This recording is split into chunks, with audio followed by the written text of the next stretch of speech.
Om Sai Ram. Dear devotees, now with the blessings of Shree Sai Baba, let us begin Chapter 5, Part 2 of Shree Sai Satcharitra. Wrestling bout with Mohiddin and change in life. Now to return to other stories of Baba, there was a wrestler in Shirdi by the name Mohiddin. Baba and he did not agree on some items and both had a fight. In this, Baba was defeated. Thenceforth, Baba changed his dress and mode of living. He donned kafni, wore a langot, that is a waistband, and covered his head with a piece of cloth. He took a piece of sackcloth for his seat, sackcloth for his bed, and was content with wearing torn and worn out rags. He always said that poverty is better than kingship, far better than lordship. The Lord is always brother, that is a befriender of the poor. Gangagir was also very fond of wrestling.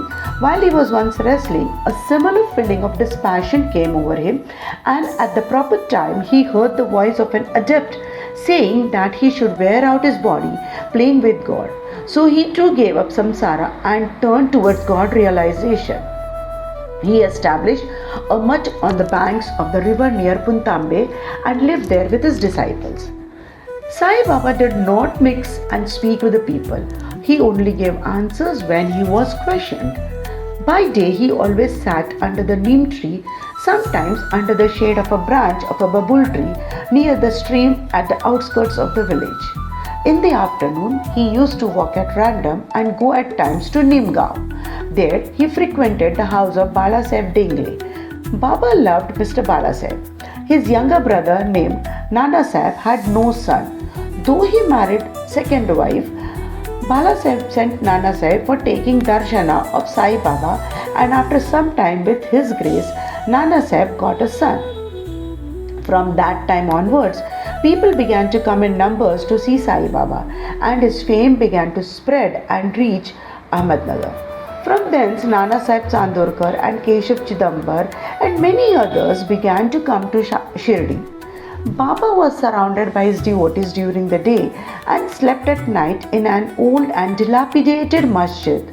Baba's paraphernalia at this time consisted of a chilim, tobacco, a tamril, that is a tin pot, long flowing kafni, a piece of cloth around his head, and a satka, that is a short stick, which he always kept with him. The piece of white cloth on the head was twisted like a matted hair and flowed down from the left ear on the back. This was not washed for weeks. He wore no shoes, no sandals. A piece of sackcloth was his seat for most of the day. He wore a kaupin, that is a waistcloth band, and for warding off cold, he always sat in front of a dhuni, that is a sacred fire, facing south with his left hand resting on the wooden railing. In that dhuni, he offered as oblation egoism, desires, and all thoughts, and always uttered Allah Malik, that is, God is the sole owner.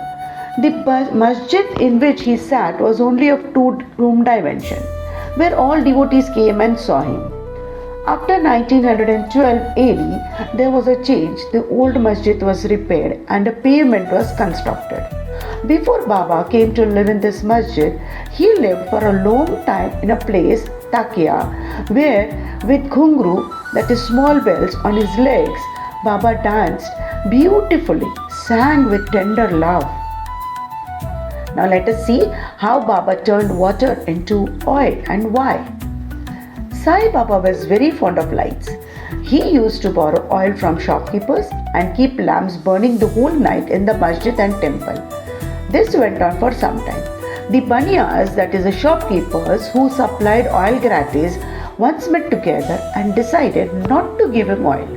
When as usual Baba went to ask for oil, they all gave him a distinct no. Unperturbed, Baba returned to the masjid and kept the dry wicks in the lamp. The baniyas were watching him with curiosity. Baba took the tamrel, that is a tin pot, which contained very little, that is a few drops of oil, put water into it and drank it and forced it all fall into the container. After consecrating the tin pot in this way, he again took water in the tin pot and filled all the lamps with it and lighted them. To the surprise and dismay of the watching Banyas, the lamps began to burn and kept burning the whole night. The Banyas repented and apologized to Baba, forgave them and asked them to be more truthful in future. The pseudo-guru Javhar Ali. 5 years after the wrestling bout mentioned above, one fakir from Ahmednagar by name Javhar Ali came to Rahata with his disciples and stayed in Bakhal, that is a spacious room near Veerabhadra temple. The fakir was learned, could repeat the whole Quran and had a sweet tongue. Many religious and devout people of the village came to him and began to respect him. With the help of the people, he started to build an Eidgah, that is a wall before which Mohiddins pray on Eidgah day, near the Veerabhadra temple. There was some quarrel about this affair, on account of which Javhar Ali had to leave Rahata. Then he came to Shirdi and lived in the masjid with Baba. People were captured by his sweet talk and he began to call Baba his disciple. Baba did not object and consented to be his chela. Then both Guru and chela decided to return to Rahata and live there. The Guru never knew his disciple's work, but the disciple knew the defects of the Guru. Still, he never disrespected him, observing carefully his duties. He even served the master in various ways. They used to come to Shirdi off and on, but their mainstay was in Rahata. The loving devotees of Baba in Shirdi did not like this, that Baba should stay away from them in Rahata. So they went in a deputation to bring Baba back to Shirdi. When they met Baba near the Eidgah and told the purpose for which they came, Baba said to them that the fakir was an ill-tempered fellow. He would not leave him and that they should better return to Shirdi without him before the fakir returned. While they were thus talking, the fakir turned up and was very angry with them for trying to take away his disciple. There was some discussion and altercation, and it was finally decided that both the Guru and Chela should return to Shirdi, and so they returned and lived in Shirdi. But after a few days, the Guru was tested by Devidas and he was found wanting.